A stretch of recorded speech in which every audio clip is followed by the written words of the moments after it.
Lewat sabda Tuhan hari ini, kita diajak untuk menyadari rahmat dan kasih Tuhan yang begitu besar kepada kita. Seringkali kita malah takut. Kita merasa bahwa Tuhan pasti akan menghukum saya. Tuhan pasti tidak akan menyelamatkan saya. Tapi dalam kenyataannya, justru Tuhan itu menyelamatkan kita semua umatnya. Saudara-saudariku yang terkasih, mari kita sungguh menyadari akan rahmat dan kasih Tuhan itu. Meskipun dalam menjalani pesiarahan hidup kita di dunia ini, tantangannya berat, tantangannya besar. Saudari-saudaraku yang terkasih, berjumpa kembali bersama saya Inspirasiku di Antara. Renungan Harian Rabu 30 April, Pekan Paskah yang kedua. Semoga kita bersama keluarga, komunitas kita, selalu dalam keadaan sehat, baik, semangat, dan penuh sukacita. Marilah kita bersama-sama mengawali renungan kita hari ini dengan tanda kemenangan Kristus. Dalam nama Bapa dan Putra dan Roh Kudus. Amin. Allah Bapa yang Maha Pengasih, Engkau telah mengutus Putramu untuk menyelamatkan dunia. Semoga kami semakin tekun memperhatikan sabdanya, serta menghayati dan mewartakannya dalam hidup kami. Sebab Dialah Tuhan pengantara kami, yang bersama dengan Dikau dalam persatuan Roh Kudus, hidup dan berkuasa, Allah sepanjang segala masa. Amin. Dalam nama Bapa dan Putra dan Roh Kudus. Amin.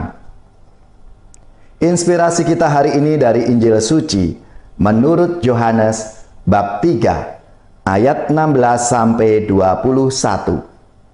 Marilah kita baca bersama-sama dan kita renungkan. Dalam percakapannya dengan Nikodemus, Yesus berkata, "Begitu besar kasih Allah akan dunia ini, sehingga Ia telah mengaruniakan anaknya yang tunggal, supaya setiap orang yang percaya kepadanya tidak binasa, melainkan beroleh hidup yang kekal. Sebab Allah mengutus anaknya ke dalam dunia bukan untuk menghakimi dunia, melainkan untuk menyelamatkannya. Barang siapa percaya kepadanya, ia tidak akan dihukum. Tetapi barang siapa tidak percaya, ia telah berada di bawah hukuman, sebab ia tidak percaya dalam nama Anak Tunggal Allah. Dan inilah hukuman itu: terang telah datang ke dalam dunia, tetapi manusia lebih menyukai kegelapan daripada terang, sebab perbuatan-perbuatan mereka jahat. Sebab barang siapa berbuat jahat, membenci terang dan tidak datang kepada terang itu, supaya perbuatan-perbuatannya yang jahat itu tidak tampak. Tetapi barang siapa melakukan yang benar, ia datang kepada terang, supaya menjadi nyata bahwa perbuatan-perbuatannya dilakukan dalam Allah." Demikianlah sabda Tuhan. Terpujilah Kristus. Saudari-saudaraku yang terkasih, pernah dalam suatu kunjungan kepada umat di suatu lingkungan, saya bertanya kepada umat, apa sih yang membuat kita bahagia sebagai murid-murid Kristus, sebagai orang Katolik itu?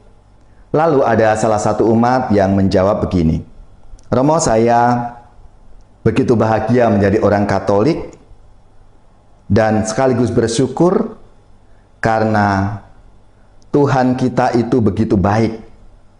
Tuhan itu sungguh ingin merasakan seperti yang kita rasakan." Saudara-saudaraku yang terkasih, jawaban salah satu umat ini tentunya seperti yang disampaikan dalam sabdanya Yesus ketika ngobrol, bercakap-cakap dengan Nikodemus.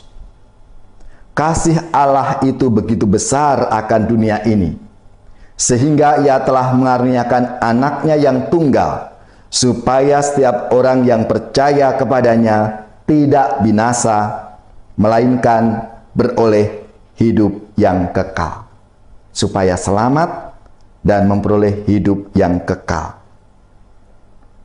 Pernah kita berpikir, saudara-saudara yang terkasih, betapa besar kasih Allah itu kepada kita sampai Ia memberikan putranya sendiri untuk menyelamatkan kita. Padahal kalau kita renungkan dalam hidup kita masing-masing, kita ini seringkali berdosa. Kita ini seringkali tidak setia pada perintah Allah. Kita sering menyakiti hati Allah karena tindakan kita itu tidak baik, jauh dari apa yang diajarkan oleh Tuhan. Namun kenyataannya, kita tidak dibuang, kita tidak dihukum oleh Allah. Allah malah mengirimkan Yesus Kristus putranya yang tunggal itu agar menjadikan kita manusia ini tinggal bersama. Agar manusia ini mengalami keselamatan dan kebahagiaan di dalam hidupnya. Sadarkah kita, Allah yang begitu baik, Allah yang penuh kasih kepada kita itu? Lewat sabda Tuhan hari ini, kita diajak untuk menyadari rahmat dan kasih Tuhan yang begitu besar kepada kita. Seringkali kita malah takut. Kita merasa bahwa Tuhan pasti akan menghukum saya. Tuhan pasti tidak akan menyelamatkan saya. Tapi dalam kenyataannya, justru Tuhan itu menyelamatkan kita semua umatnya. Saudara-saudari yang terkasih, mari kita sungguh menyadari akan rahmat dan kasih Tuhan itu. Meskipun dalam menjalani pesiarahan hidup kita di dunia ini, tantangannya berat, tantangannya besar. Banyak godaan-godaan yang ada di hadapan kita, yang ada di depan mata kita ini. Tapi kita harus percaya, kita harus yakin, bersama Tuhan Yesus yang bangkit, kita akan bisa melewati itu semua. Kita akan bisa melawan godaan-godaan itu. Asalkan aku membuka hatiku akan bimbingan Roh Allah, akan Tuhan yang selalu menyertai hidup kita masing-masing. Maka saudara-saudara yang terkasih, lewat seluruh tugas-tugas kita, pekerjaan kita, karya pelayanan kita, mari kita semua menjadi saluran rahmat berkat Tuhan. Karena Tuhan yang selalu menyertai, membimbing kita, dan memberikan seluruh hidupnya untuk kita. Maka kita sebagai rasa syukur dan terima kasih kita kepada Tuhan, kita menjadi saluran rahmat dan berkat-Nya di dalam kehidupan kita masing-masing, supaya tidak hanya diri kita yang diselamatkan, tapi semua orang diselamatkan. Karena kita andil dan ikut ambil bagian di dalam karya penyelamatan Tuhan itu, lewat apa yang kita lakukan, apa yang kita sampaikan kepada saudara-saudari kita dalam seluruh kehidupan kita di dunia ini.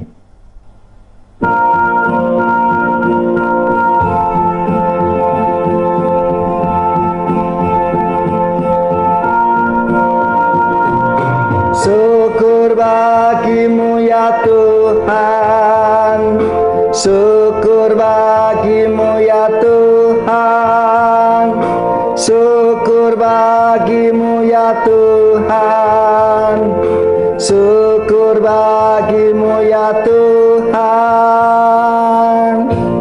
Karena dunia yang baik dan yang bagus ini Kau cipta bagi kami, putramu. Syukur bagimu ya Tuhan, syukur bagimu ya Tuhan, syukur bagimu ya Tuhan. Syukur bagimu ya Tuhan. Gunung, langit, lautan, sawah, ladang hijau, buah karya tanganmu, bagimu. Syukur bagimu ya Tuhan. Syukur bagimu ya Tuhan. Syukur bagimu ya Tuhan. Syukur bagimu ya Tuhan. Telah kau berikan Yesus putramu untuk mewartakan rahmat-Mu. Syukur bagimu ya Tuhan. Syukur bagimu ya Tuhan. Syukur bagimu ya Tuhan. Syukur bagimu ya Tuhan. Kau selamatkan kami dalam diri Yesus, dan Kau bersama kami selalu. Syukur bagimu ya Tuhan. Syukur bagimu ya Tuhan. Syukur bagimu ya Tuhan.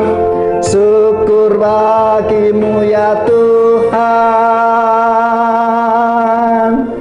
Saudari-saudaraku yang terkasih, marilah kita siapkan hati kita untuk menerima berkat Tuhan. Semoga saudara-saudari sekalian, keluarga-keluarga, komunitas kita, orang-orang yang kita doakan, mereka yang sakit, yang menderita, seluruh tugas, belajar, pekerjaan, usaha, serta karya pelayanan kita, dibimbing, dilindungi, dan diberkati oleh Allah yang Maha Kuasa, Bapa dan Putra dan Roh Kudus. Amin.